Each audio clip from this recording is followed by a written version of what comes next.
ભવિષ્યના વિદ્યાર્થીઓ માટે શિક્ષણ કેવું હોવું જોઈએ તમારા અર્થે?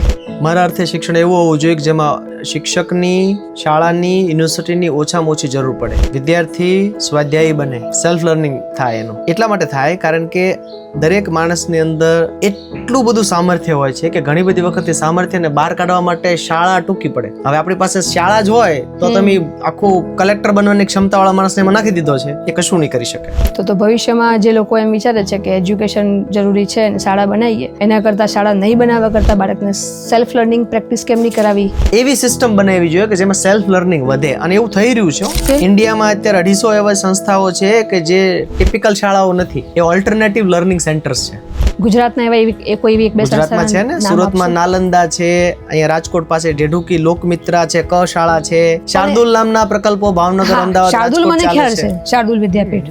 પણ એમાં તો મોટા ભાગનો રોલ પેરેન્ટ્સનો જ છે, અને જો પછી આ કરે તો પછી પેરેન્ટ્સે ફીની ચિંતા કરવાની જરૂર નથી.